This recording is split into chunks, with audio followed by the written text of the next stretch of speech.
Hello, everyone, and welcome to this episode of Transformed You. Mark DeJesus here with my amazing wife and co-host, Melissa. Good to have you here. Hi. Hey. We're going to get into the subject of when you do for others, but you neglect yourself. Before we get into that, as you see my hands moving, you'll notice my right hand is, I'm either preparing for a boxing match or I got injured. I wish I had a really, really good story, but it's a pretty decent story. I was moving a large stump in our yard. Very big stump, right? I'm into like stump burning and stuff like that, but there was one particular stump. It was too close to the house and the deck, and we couldn't burn it. So I started to dig it out, and it turned into this huge ordeal because A, there was so many roots, 2, it was huge, and 3, the Carolina dirt it's like muddy cement. It's orangey, muddy. Yeah, it's not fun. It's everywhere. It's literally everywhere, making me crazy. But. Right. So I had just a little bit at a time, figured out some techniques along the journey that helped it, but it took me a while to kind of figure it out. Then one day you were out, and I said, I got it. I got this thing up. So I had now dug a ditch that I needed to push this big stump out. I get my son, say, hey, Max, I tied a rope around it. Say, you pull, I'm going to heave ho. As I'm pushing it, it just the right way slid back on my hand. It jammed my pinky, and the rest is history. So I actually have what's called a boxer fracture, which is where you get a little fracture so if you hit from punching somebody or something. So, but anyways. So yeah, you're tied up for at least they said 4 weeks. Yeah. So we're praying that God will. So pray for Mark's hand, everybody. So thank you for that. Yeah. And it's been interesting trying to work on the computer. Right, because you're righty. Righty with everything. So even now using the trackpad with my left hand, it's totally weird. I know. Aw, poor thing. So anyways, we have today's episode, which is the subject of when you do for others, but you neglect yourself. And here's what I'd like to try to cover, if we could, is 3 categories. One is you're the kind of person that you do, go. You are always outputting, but you're not inputting. You are very oh, don't worry about me. Or it's servant-minded in a lot of ways. Very servant-minded. Yep. There's a good thing there. Right. But you need to learn a part of the flow of love and learning to love yourself, receive God's love, learn to balance yourself out and be healthier. The second category of person is the person who you give out to others what you don't give to yourself, meaning that you teach others things, you tell others, you give advice. What you really need, yeah, really what you need yourself, yeah. Right. And it's creating a problem. You can go out and you can see lots of people's lives changed, but you really don't apply it to your own life.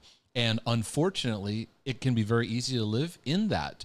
And I'll get into that in just a few moments. And then the third area is you're in kind of what I would call maybe the mom-dad category. Mom's a huge aspect of this, where you're just in a cycle of just constant things you have to do.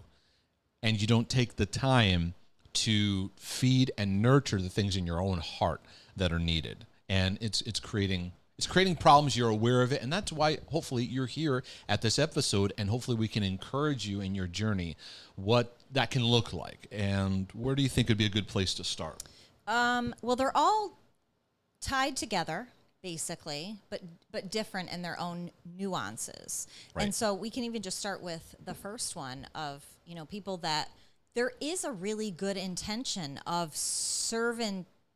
Is it servitude or servanthood? What is the word? I'm good with either one. Either one? Okay, we'll just go with it. So there is a good heart to serve, and people, there's some really just well-intentioned, awesome people that bless others, that have a heart to, help the elderly in churches, or go and serve. There's really good intentions, but we have found themes with people who do that and are just out there every day, all day. What do I got to do? Who do I have to visit? Where do I have to go?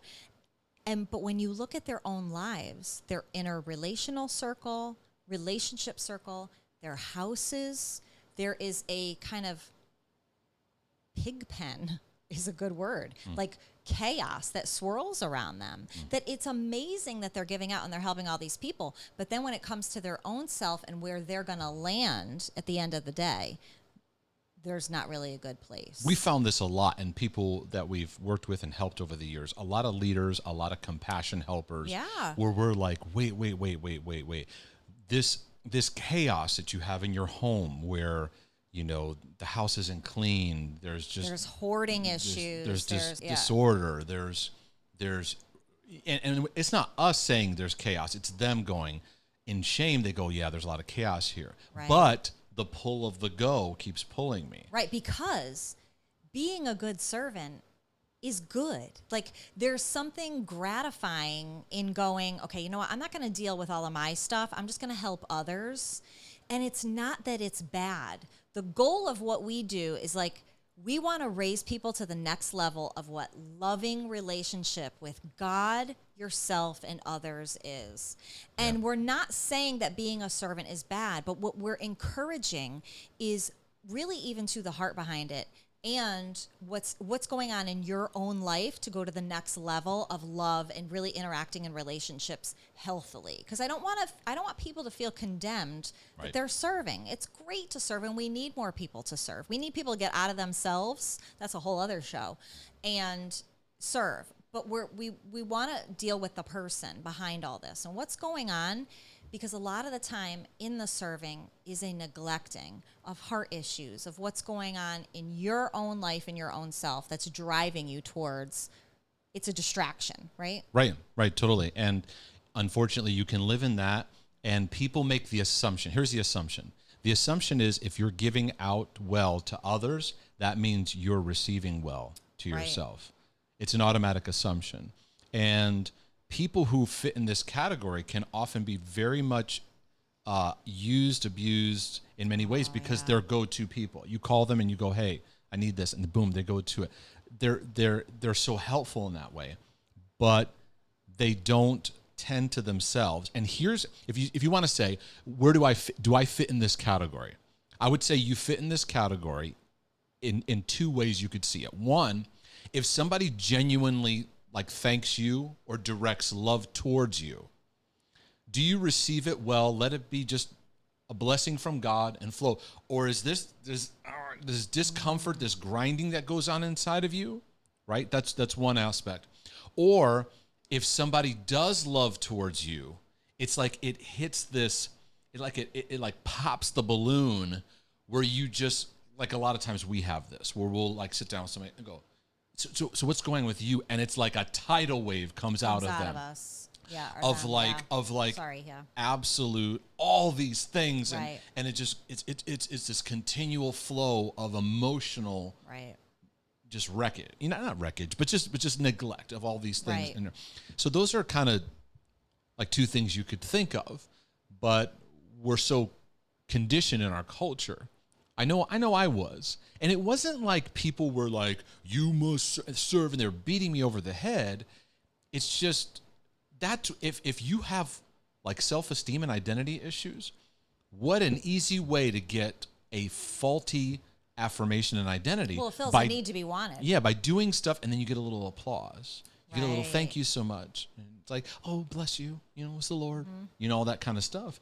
And it doesn't allow us. So then people say, hey, you need a break, or why don't you take some time for yourself? Or why don't you do these things? We push it back. No, because I'm here to serve. And I don't buy it anymore. And I think we need to get healthier. And like you said, the serving's not bad. It just needs to be refined. It needs to be enhanced. Yeah. I think too, as you're talking, it was something that we had a radar for too when we had our church, and we had some ladies who were just amazing in this area, checking up on people going. But we had a radar out for, okay, what's happening in your life? How are you doing?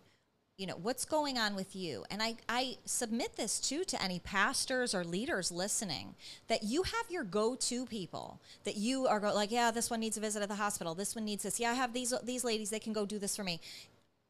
this is where really it comes in, like on your leadership skills, to sit down with these people, and where discipleship and all this stuff can go to a new level on heart engagement, asking them how their heart is. How are you tending to yourself? Is there anything going on in your life? You're giving so much out.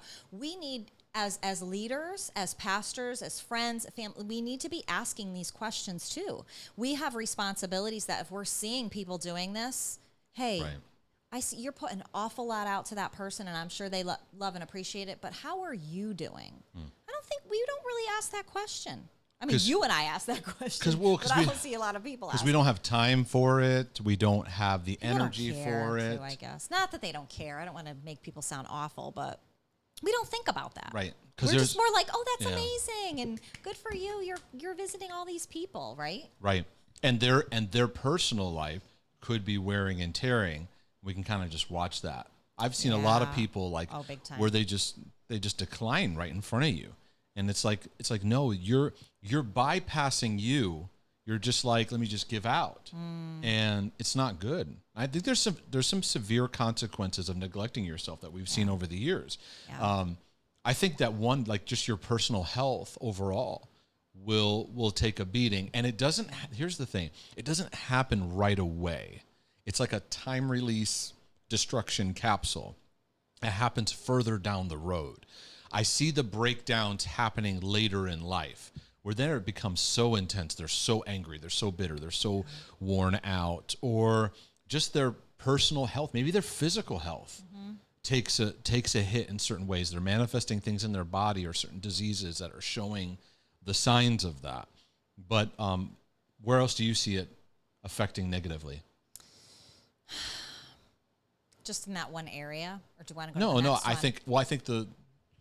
I kind of think in like where overall ignoring yourself comes into play. Like we see marriages and home take the biggest hit. Well, okay. So, but doesn't that, all right. So that can go into other issues too, because a lot of people are giving out because, all right, let's say your kids have left the nest. It's you and your husband, and you and your husband are kind of on two different pages, which happens a lot. Sure, right. And then you just start giving out to others.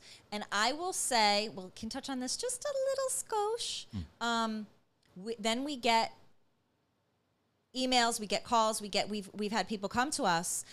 My husband and I are not on the same page. He wants maybe nothing to do with God. He goes to church with me, but we're not really engaged, and we're living two separate lives. What can I do? And it's a really hard conversation to have with a wife to, stop putting all your energy outside of here and come back to places that aren't safe. So I guess maybe it goes to a safety issue too, of where people give out too, because they're like, this is a safe place where I can give my heart out and I won't be rejected. Yeah.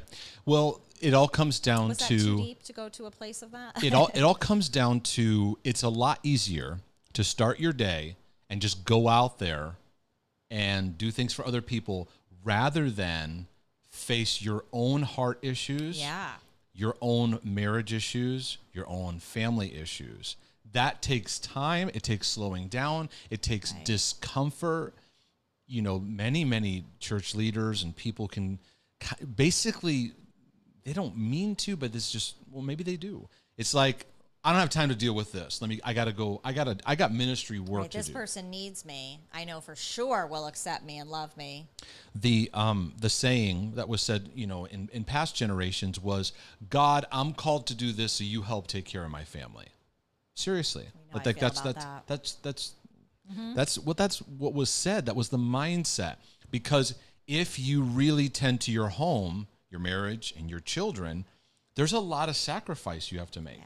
And Paul said, I wish all of you were just single and you could, be like me, and you can just kind of keep your eyes on it. But when you have a family, there are things you have to pay attention to, that you can't be so super ambitious and get off on these trails of trying to find an identity and trying to find a sense of belonging and try to find, well, if I'm successful in this area, then I'll finally feel fulfilled. No, you won't. It's a train wreck. Trust me. These issues you have in your marriage are actually, please listen to me on this. When you have a marriage issues, those are times for you to slow down and go, I need to pay attention to the learning here. So true. I've learned this a lot in not only our marriage, but in our parenting, because with Max being on the autism spectrum, there's a lot of times where it's like, oh, come on, like things that just come up. You go, this is such, and this is the truth, this is the honest truth. This is such an inconvenience. Yeah. But when I stop and go, I need to slow down here and pay attention to what's needed, either what he needs or what I need to grow in. That's where the gold is. But it doesn't have a lot of polish. There's no one like applauding, going, hey, that was amazing. Right. It's not taking you to the nations, that's for sure. It's just right. you affecting It's not even taking me out of my driveway. Right. And as a church, we don't really want to hear that. We want to hear the big prophetic words of, like you're saying, the Lord will take care of your family. I'm calling you to this. I'm sorry. That's not true. That's wrong and it's out of order. Right. It's wrong. Right. So we have to start dealing with what's going on in our hearts and in our home. And out of that, ministry flows. Out of that, God works his most powerfully. And some people take that as like a disqualification. They feel condemned. They're like, I've got marriage issues or I got these issues. So it disqualifies me from such and such. And I actually feel like, no, it actually qualifies you more because there's a real deal. When I sit down and coach with people, there is a sense of when they express to me the things they're going through, I'm like, I get that. Some of that I've gone through or am going through in my own life. I actually see, I think we need to move more towards authentic Christian ministry where it's not like I've arrived and you need to listen to me because that's what we portray. Right. And we're just lying to people, presenting something that's not true. Like, hey, I'm on my own journey as well. I think the standard of ministry should be what I have, I give to you. That's really what it should be. In the context, the apostles, when they were saying that, they were talking about a healing moment. Silver and gold I don't have.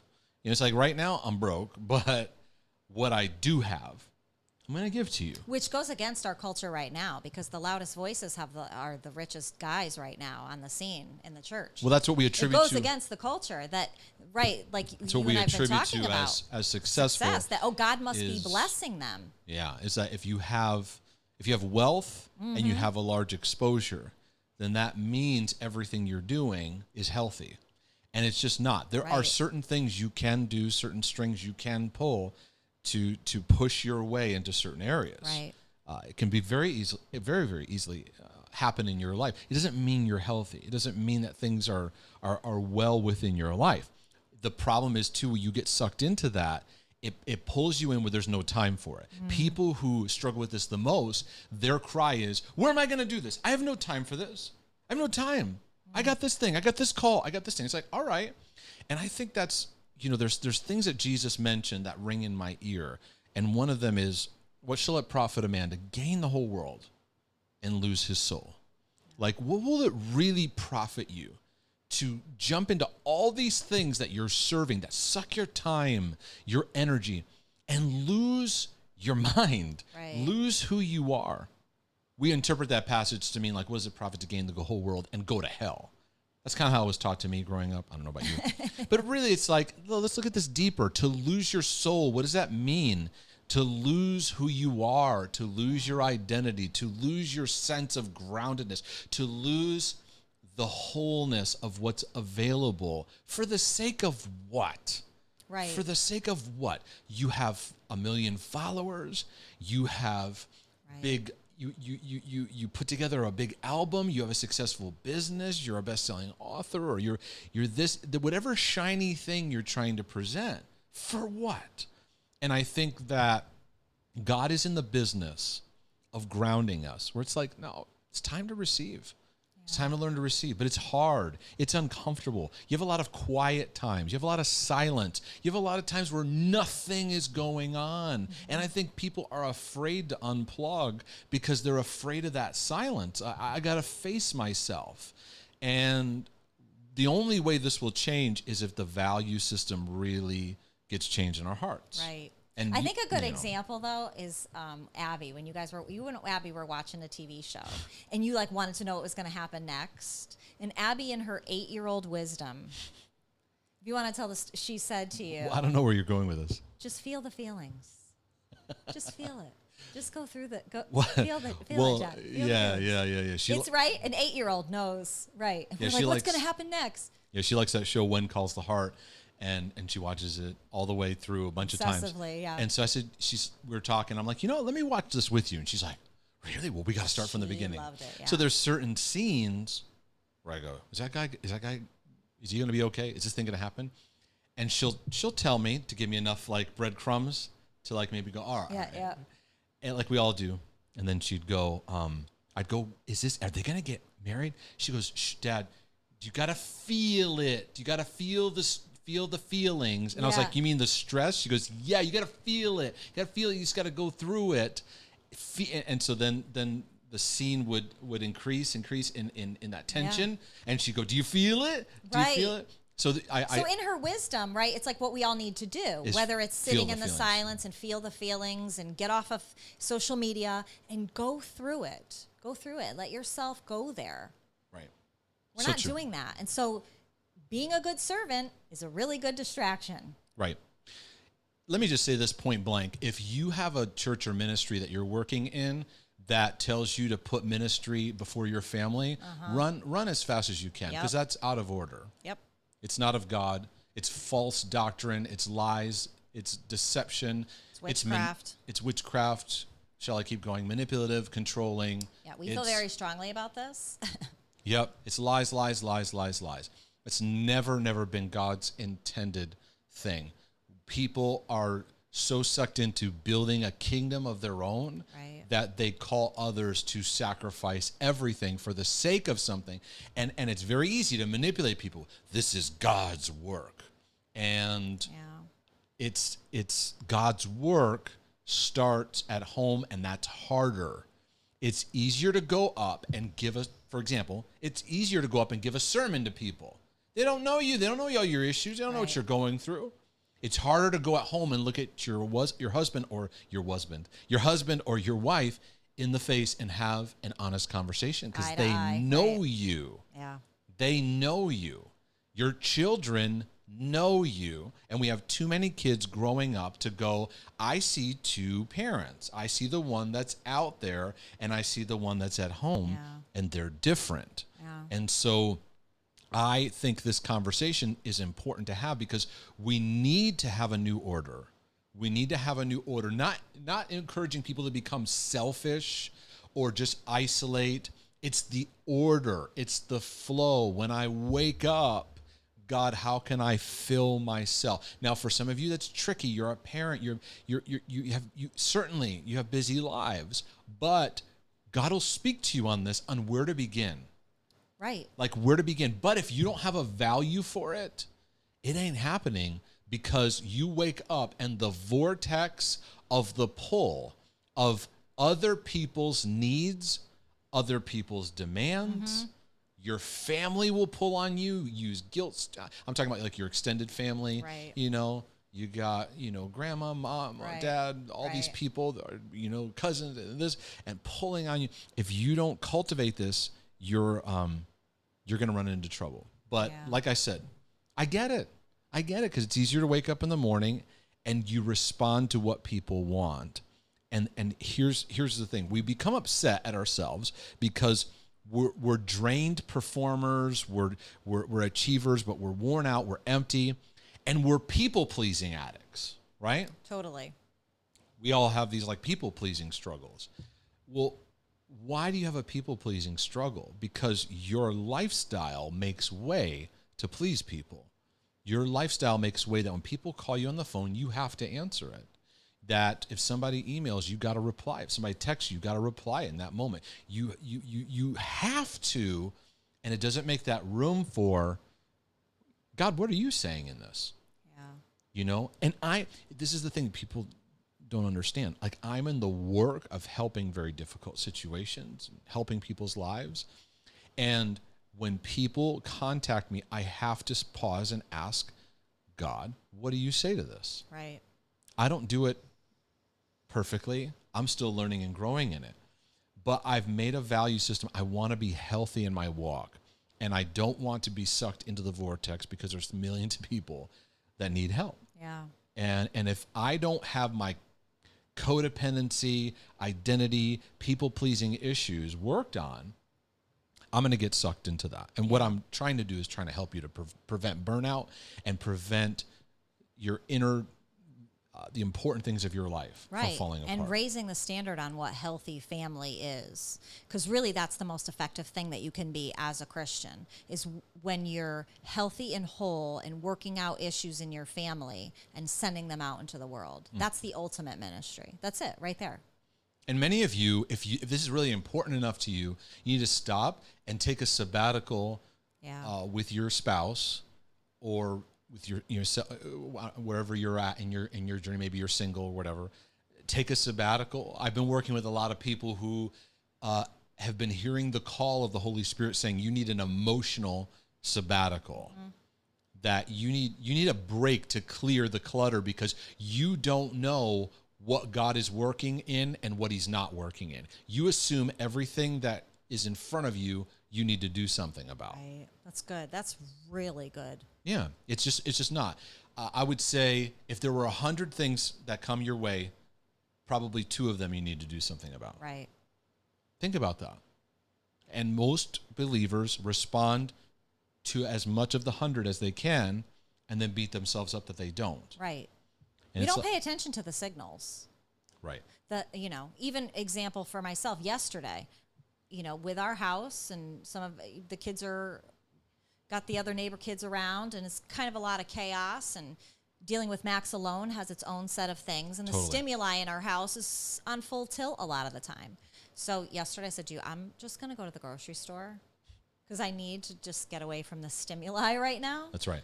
Literally, I got in the car, because I'm learning now of what I have to do to decompress. And even if it's going to the grocery store. And I said to you, so I get to I'm like pacing myself. I'm trying to take peace.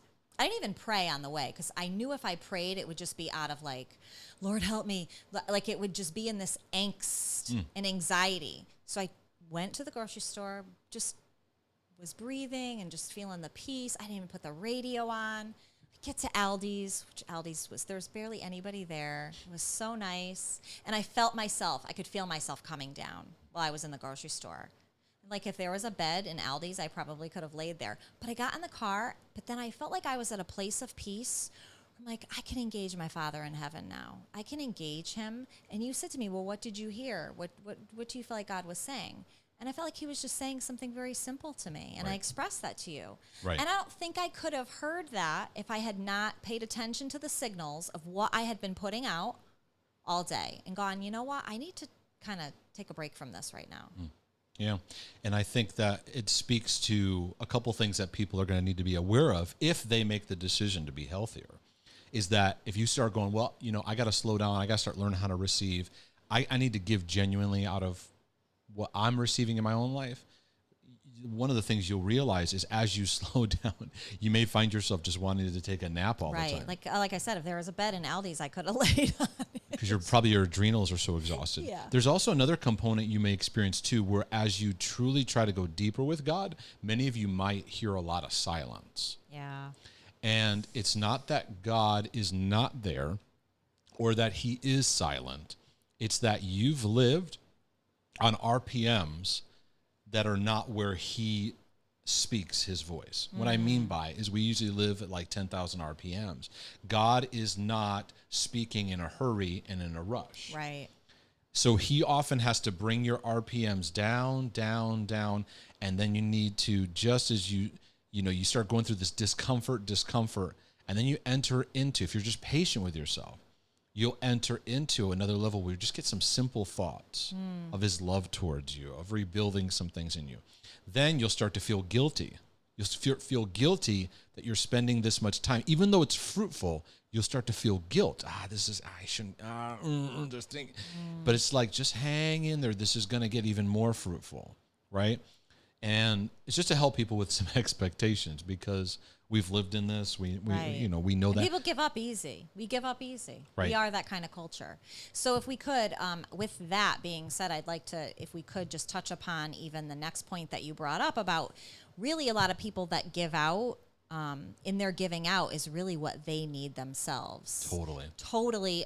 Maybe even someone that like wasn't celebrated as a child, so they're like out celebrating and doing for everybody else, Right. just to feel that that's just something simple. What are some other things that you could speak into about that kind of mindset that happens for people? I think that we have to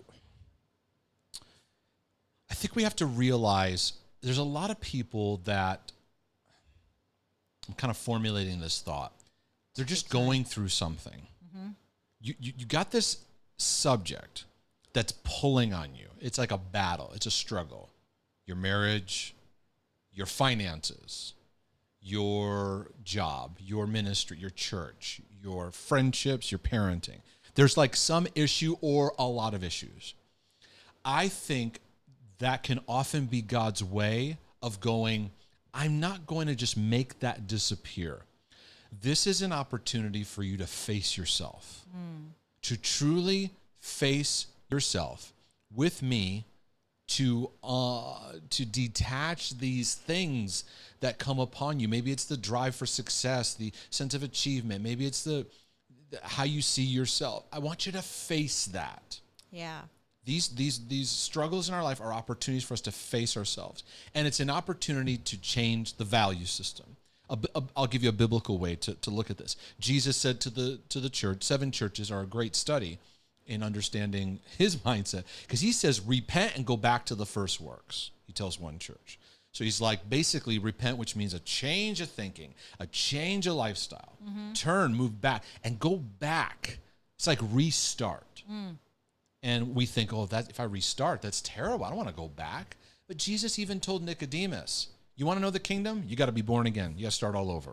Yeah. God's, even his spiritual birth causes us to go back to the beginning. So you got to go back. Christians are not good at going back because we're so afraid of talking about the past. We're so afraid of losing traction. And God's like, nah, you gotta slow down. Yeah. We see this in, this is kind of a lame illustration, but it helps me. I don't watch NASCAR or Indy speed racing. I don't really get into it, but a lot of people do. One of the fascinating things about racing is that no matter like how good you are or how great your team is, your pit crew, you always have to stop. Mm-hmm. Now, this is like ignorant Mark. I think I've said this before. But it's like when I watch the race, I have this feeling of, oh no, you're behind now. You stopped. Right. Right? Doesn't that kind of like... Yeah, you do think that. Yep. In like pure logic, you're like, he just pulled over. There's now tons of cars. They're in the lead. You lost your lead. So then it could lead to just put the pedal to the metal. Who cares if the tires are wearing down, and just go because you want to win. And that's typically how we live. Mm-hmm. But any NASCAR enthusiasts watching this or listening to this is shaking their head right now going, Mark. Because they understand not only should you have to make that stop. Right. And it has to be fine-tuned. They have to get new wheels. It has to be addressed. Right? And I think that in our journey, we don't realize how many stops we've ignored and neglected over the years. Yeah. That are now piling up. Yeah. And now the brakes are gone. The head gasket is leaking. There's issues with the oil. The filter needs change. Like, it's making noises. And we're like, God, just heal this, help this, put some Jesus name on it. Yeah. And then we're frustrated because it's still making those noises. And it's like, no, this has to be addressed. So all that to say, you got to make a value system change. And it usually doesn't happen until we have difficult circumstances that cause us to face ourselves. Right. That this is not working. Yeah. Currently, Mark and I are editing your new book coming out. We're so excited about this book, and I think it's just going to be such an awesome blessing. And it's so fun doing it with... Yeah, I'll help you out, boo. This.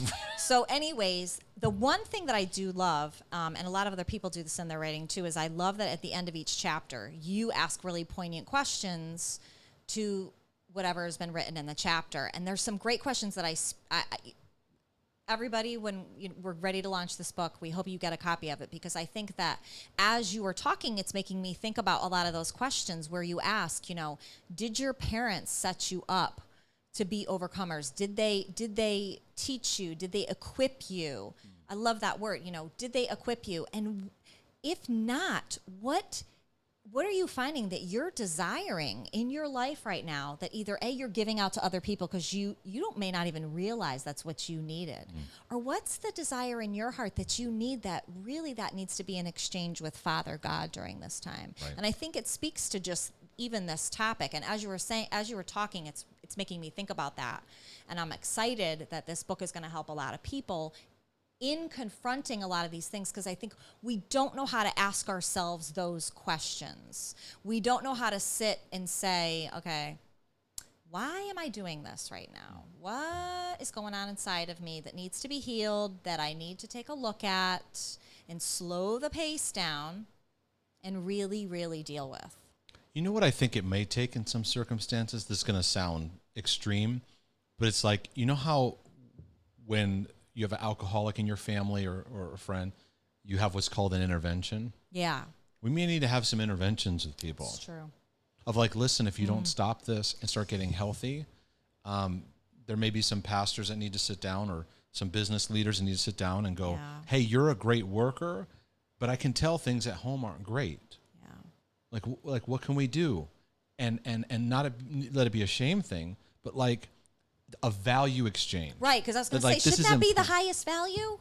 Right, it's not, because if business was this great, then that's great. Right. The numbers are great, and that transfers over into ministry. The numbers are great, so things are great, and that is, it's an incredible deception and a lie that deceives us into thinking we're great. Yeah, I want to just obviously I won't say the person's name, but I have, and we've never personally met him, but he is a business owner and someone that is a partner with us. And it's something that you do so well and have been wanting to do for so long, is consult for businesses. And it really blesses me that this person contracted you to basically speak into his employees and help grow who they are, because he knows that it's only going to make his business better. That's right. And that's what churches need to be doing. That's what we need to be doing for people, businesses, families. We need to be going, wait a second, let's get healthy and whole, because it'll make everything else a lot better. That's right. Your workers, your leaders need more time off. They need not to just be busy doing something else. They need rest. You need to cultivate that. It's true, and it is good to see businesses out there that I've had interactions with that are going, we want this, want our people to be healthy. We value that, and we don't want to just take off and just ignore those things. Right. And to really sit back and to realize in God's economy, there are things in business that are very true, but in God's kingdom, we have to realize too, not everything in business is God's way. Right. Okay? And what I mean by that is there's a principle Jesus taught. It's tucked into the Gospels. He says, if you want to save your life, lose it. That's counterculture to the hustle that we often see. They're like, if you want this, go get it, and you got to burn the midnight oil. What it does, it ties our hearts to serving it. Right. Becomes an idol, becomes a thing that we attach our identity to. And Jesus is like, you know what? In your heart, just let it go. And it is going to come back in its right order. And I'll multiply, I'll show grace. And even if it doesn't, explode across the earth, you're going to be better off. And so it's like, but we keep serving these things that become our gods, and we equate the success of God's in it all, and God blesses. So don't if you're rich, it doesn't mean God isn't blessing. And it hits I'm in good standing with God because I'm doing this, I'm working, I'm serving. It's how we value our value with God. Yeah, right? It's how we rate it. It's be very aware that your relational platform with God is not in all you're doing. 'It's like, you wake up and that's where you meet God, is in your doing. It's like you use that, it's like I've heard, preachers say, like, if you're using your pulpit prayer time as your own personal prayer time, Right. well, that's just so easy to do with burnout, right? Yeah. So anyways, I think that it's important to have a value, but also to be vulnerable with this with other people, to go, hey, listen, Yeah. I gotta watch over this. So that it encourages others. Oh, he or she struggles with that too. And ask for accountability, ask for affirmation, affirm others that show that, and structure your life around it. Look at your schedule and go, where are we investing ourselves into? And that's it. And this is what God is pointing to. I even remember it was a struggle when we were pastors, because we really tried to just focus on what God was doing. And if he wasn't, we're like, I don't know what to say. And people are like, well, what about this? We need to have a ministry for this. I'm like, I guess we'd have to pray about it. God would have to show all of us. And there'd have to be a person who can carry it. And we'd have to see where it can fit in the healthful routine. I think a lot of churches do way too many activities. Yeah.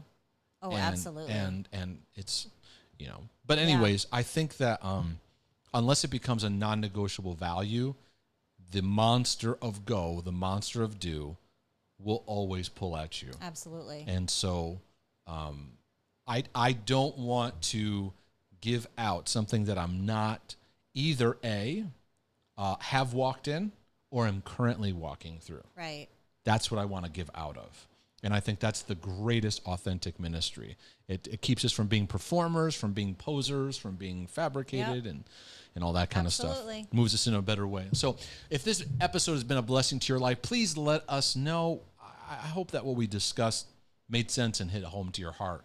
And feel free to share this episode with others, and send us your questions about loving yourself that we can address in the upcoming Q&A episodes that we want to do. Until next time, take a moment to go to markdejesus.com.